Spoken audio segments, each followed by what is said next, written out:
Okay, so good morning students, मैं अंकुशर from Satya Dinesh academy.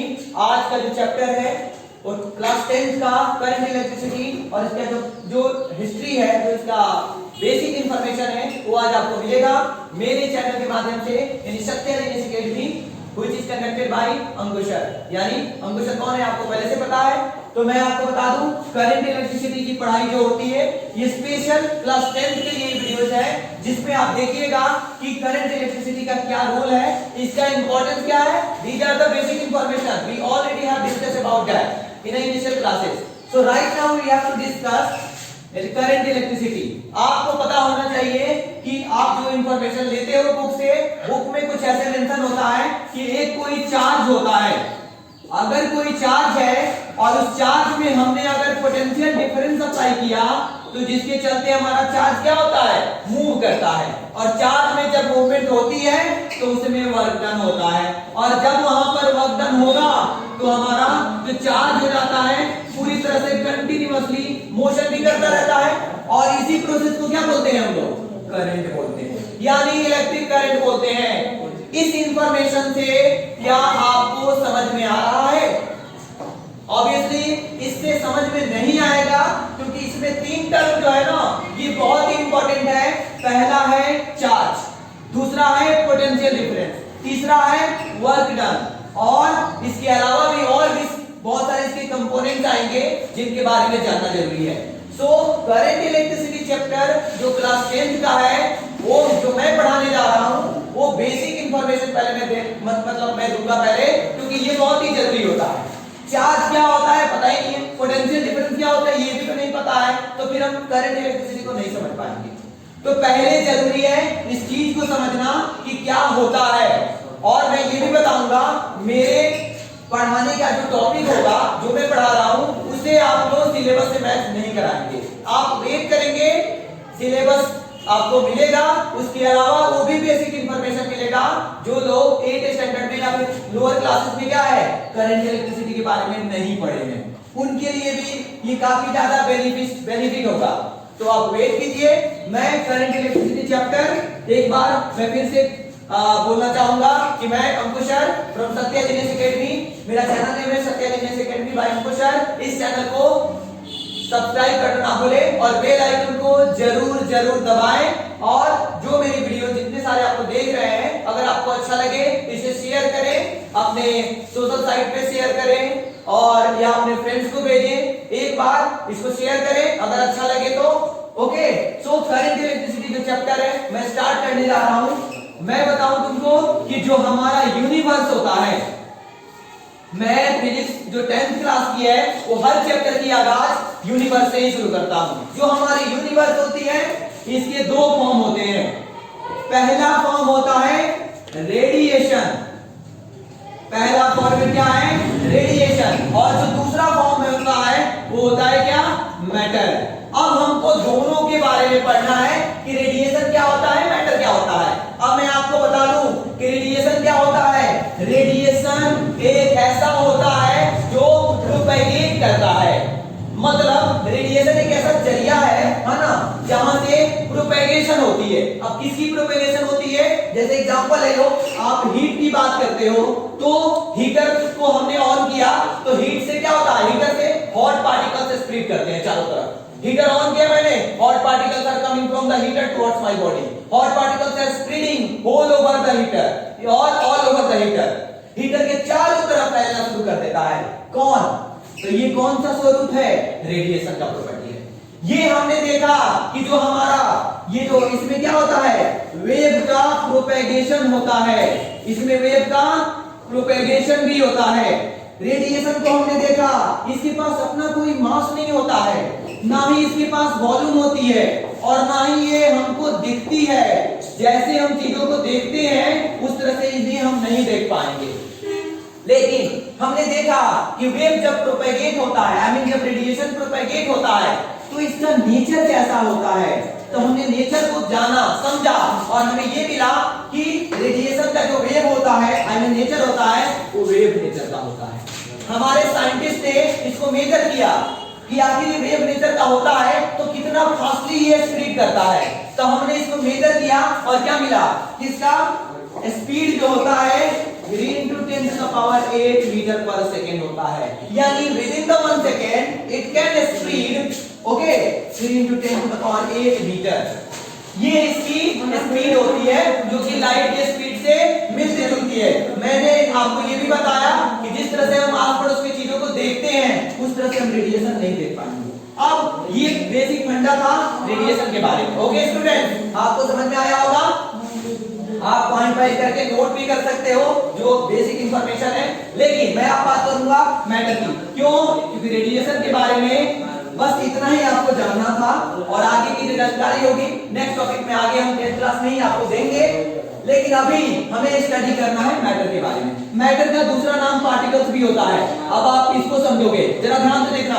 हमें mainly matter के बारे में ही पढ़ना है। Radiation was the only basic information which was very important for you, that's why मैंने आपको दिया। अब क्या है, किसकी बारी है, मैटर और पार्टिकल्स की बारी है। तो मैटर जो होता है ये क्या होता है, ये विजिबल होता है। हम दिख रहे हैं, तुम भी दिख रहे हो, मतलब जो चीजें हमारे आस पड़ोस में ये दिख रहा है, ठीक है। तो मैटर जो होता है विजिबल होता है। मैटर के पास मास होती है, इसके पास अपनी वॉल्यूम होती है।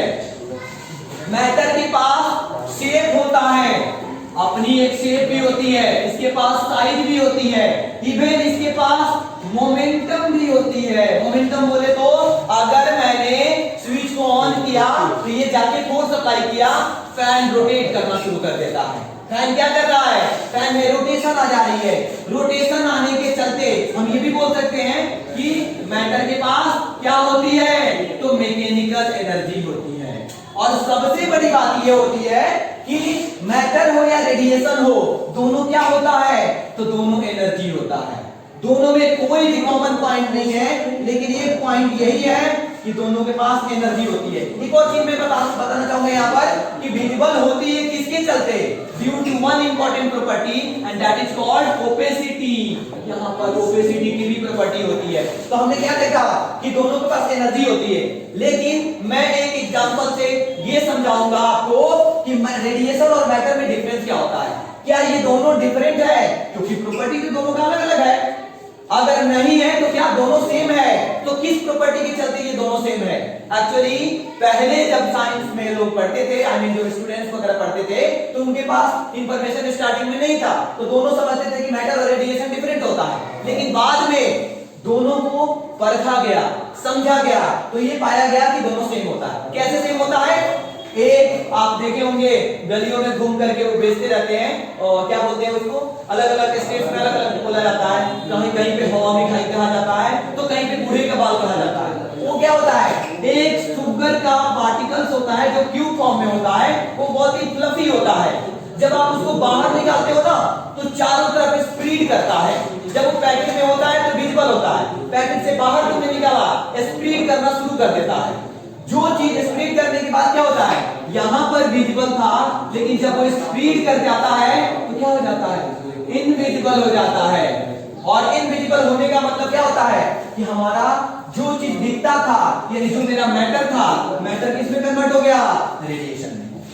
मैटर हमारा कन्वर्ट हो गया रेडिएशन में। और दूसरी बात ये जान लो कि मान लो कि बहुत ज्यादा एनर्जी है, उस एनर्जी को हम क्या कर रहे हैं, कंप्रेस कर रहे हैं। एनर्जी को और ज्यादा कंप्रेस किए, और ज्यादा कंप्रेस करते गए। जब कंप्रेशन ज्यादा हो गया तो जो चीजें हमको नहीं दिख रही थी वो चीजें हमको दिखने लगी, यानी जो हमारा इनविजिबल था वो विजिबल में हो गया। पहले बताया था हमने जो विजिबल था वो इनविजिबल हो गया था। तो यहाँ पर हमने क्या देखा, रेडिएशन हमारा मैटर में कन्वर्ट हो गया। तो दोनों में हमने क्या देखा कि दोनों को एक दूसरे के फॉर्मेट में हम लोग क्या कर सकते हैं, चेंज कर सकते हैं। Matter can also convert into radiation and radiation can also convert into matter.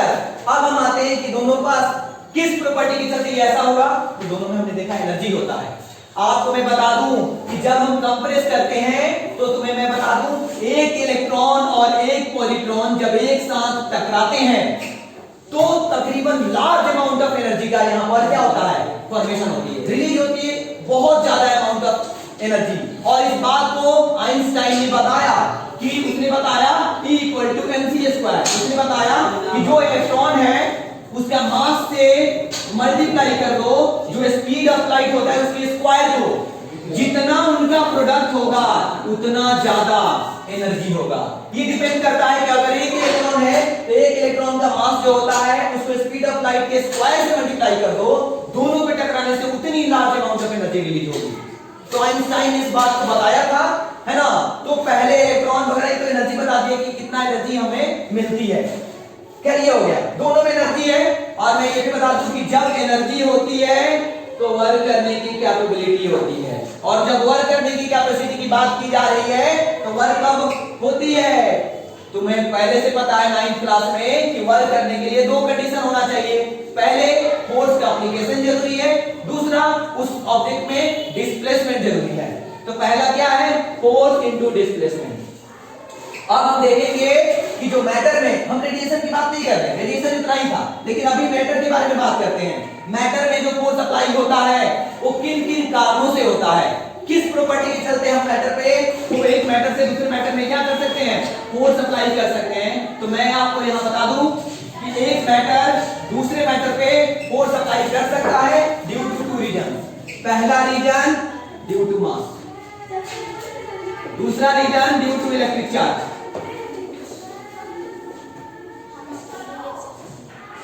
पहला रीजन मास और दूसरा रीजन क्या हो सकता है, ड्यू टू इलेक्ट्रिक चार्ज। अब मैं तुम्हें बता दूं कि मास एक मैटर की एक ऐसी प्रॉपर्टी है जिसके चलते अगर फोर्स अप्लाई किया जाता है तो इस फोर्स को क्या बोलते हैं, ग्रेविटेशन। इस फोर्स को क्या बोलेंगे, ग्रेविटेशन। यानी ग्रेविटेशनल फोर्स भी बोल सकते हैं इसको। ये ग्रेविटेशनल फोर्स होता है, जितनी बड़ी मास होती है, एग्जांपल ले लो, अर्थ इतनी बड़ी है, सन इतनी बड़ी है, गैलेक्सी हमारी इतनी बड़ी है, इन सबका अपना अलग अलग ग्रेविटेशनल फोर्स होता है। जितनी बड़ी मास होती है, जितनी लार्ज ग्रेविटी होती है, उतना ज्यादा ये क्या करेगा, फोर्स का एप्लीकेशन करेगा। समझ रहे हो। लेकिन बात ये है कि ग्रेविटेशनल फोर्स जो होता है ये सर इससे क्या करता है, चीजों को खींचता है अपनी तरफ, यानी इसके पास केवल अट्रैक्शन वाली फोर्स होती है। और यही अट्रैक्शन वाली फोर्स होने के चलते कारण क्या होता है, हम इसको ग्रेविटेशनल अट्रैक्शन फोर्स भी कहते हैं, ग्रेविटेशनल अट्रैक्शन ही कहते हैं। ओके, अभी मैं आपको बता दूं कि ग्रेविटेशनल फोर्स इतनी विशाल है, यानी जितना ज्यादा ग्रेविटी होता है उतना ज्यादा फोर्स का उतना बड़ी फोर्स लगती है, लेकिन फिर भी ये क्या है, it is a weak force, बहुत ही कमजोर फोर्स होता है। ये कमजोर फोर्स क्यों है मैं आपको बताऊंगा, अभी आपको थोड़ा सा वेट करना पड़ेगा। ओके, तो dear students, I told you, I discussed you about the properties of the electric charge. Now I also told you that in an atom, in an electrical atom, the total number of electron is equal to the total number of proton. Means जो electron की number होती है वो proton की number के equal होती है, तब उस एटम को हम क्या बोलते हैं, हमारा एटम क्या है, न्यूट्रल होता है। अब जब न्यूट्रल होता है तो मैंने ये भी बताया था कि जब भी चार्ज हमारा ट्रांसफर होता है तो उसमें सिर्फ हमारा इलेक्ट्रॉन ही मूव करते हैं, प्रोटॉन हमारा मूव नहीं करता है ना। ये क्यों होता है, ये हम केमिस्ट्री में पढ़ते हैं। बट यहां पर हमें देखना है कि जब भी दो एटम्स आपस में क्या करता है, कोलिजन होती है दो एटम्स के बीच में, तो क्या होता है, चार्ज का ट्रांसफॉर्मेशन होती है। और चार्ज जब ट्रांसफॉर्म होती है एक एटम से दूसरे एटम में या दूसरे एटम से पहले एटम में, मैंने ये भी बताया था कि चार्ज को ना ही क्रिएट किया जाता है ना ही डिस्ट्रॉय किया जाता है, ये ओनली ट्रांसफर होता है from one body to another body. Okay, तो सपोज कर लो कि दोनों न्यूट्रल है, अगर एक इलेक्ट्रॉन इसमें से निकल के इसमें जा रहा है तो क्या होगा, ये हमारा पॉजिटिव चार्ज होगा, ये हमारा नेगेटिव चार्ज होगा। लेकिन पहले क्या था, the number of total electrons and the number of total proton was equal. तभी तो ये क्या था, न्यूट्रलाइज था। जब न्यूट्रलाइज था तो हमने देखा कि न्यूट्रलाइज के बाद जब ये चार्ज हुआ तो due to movement of electron, electron के मूवमेंट के चलते ही क्या हुआ, चार्ज हुआ।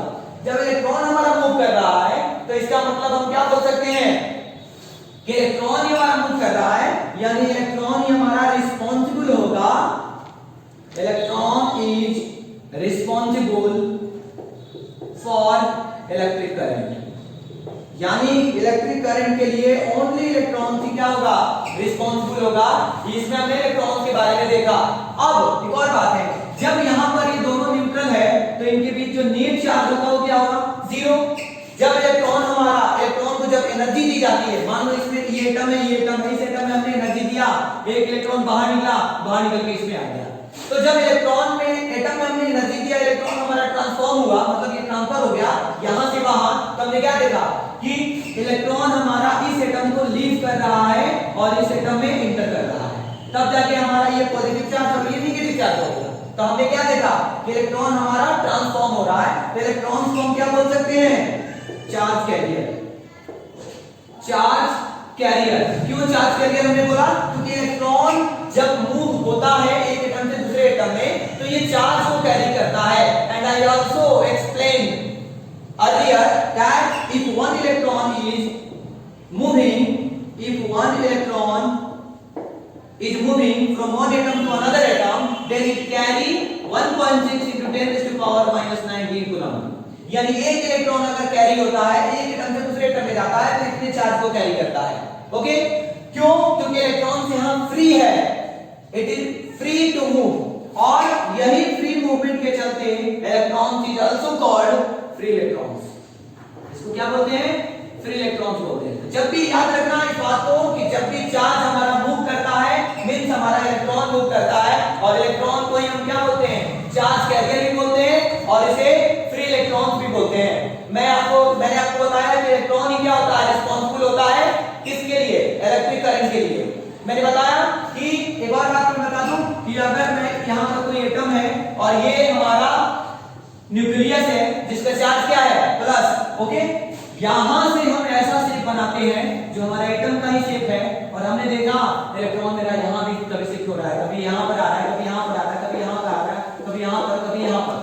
तो प्लस और माइनस यानी प्रोटॉन के साथ इलेक्ट्रॉन एक दूसरे को होल्ड करके रखता है, तो एक फोर्स काम करता है दोनों के बीच में, and this force is called electrically force. क्या कहलाता है ये? इलेक्ट्रिकली फोर्स कहलाता है। याद रखना कि जब भी एक एटम में इलेक्ट्रॉन प्रोटॉन एक दूसरे के बीच में बॉन्ड बनाता है तो उसमें जो फोर्स लगता है वो इलेक्ट्रिकली फोर्स होता है।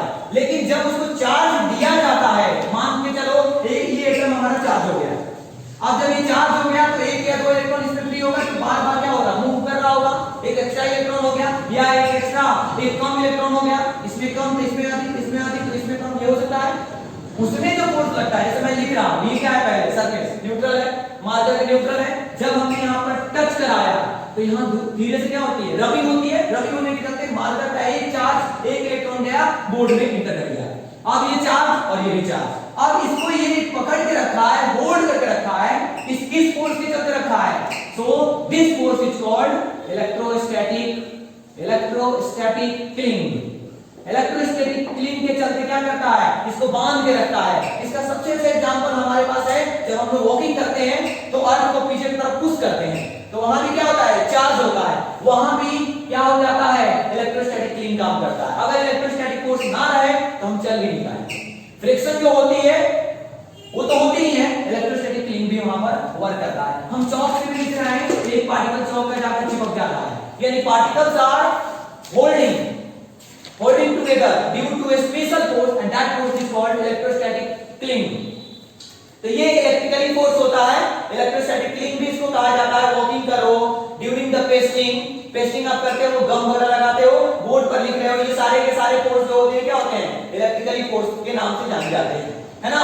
तो और हमने मेजर किया कि जो ग्रेविटेशनल फोर्स था, पहले हमने बताया था आपको कि नॉन कांटेक्ट फोर्स में जो फील्ड फोर्स होता है ये दो तरह से वर्क करता है। एक मास के चलते हमें इलेक्ट्रिक चार्ज के चलते दो फॉर्मेट मिलते हैं ना, मतलब जो फोर्स लग रहा था वो दो कारणों से मिल रहा था, एक मास के चलते, दूसरा चार्ज के चलते। तो मास के चलते आप 9th स्टैंडर्ड में पढ़े हो कि F equal to capital G m1 m2 upon r square होता है।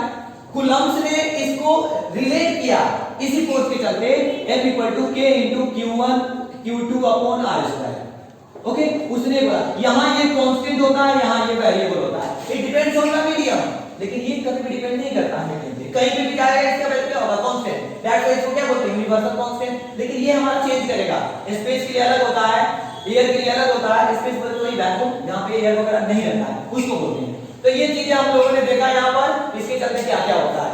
अब यहां से अगर हम बात करें, है ना, तो मैंने आपको ये भी बताया था कि जब इलेक्ट्रॉन का ट्रांसफॉर्मेशन होता है एक एटम से दूसरे एटम में तो किस तरह से ट्रांसफर होते हैं, हम उसको भी देख लेते हैं।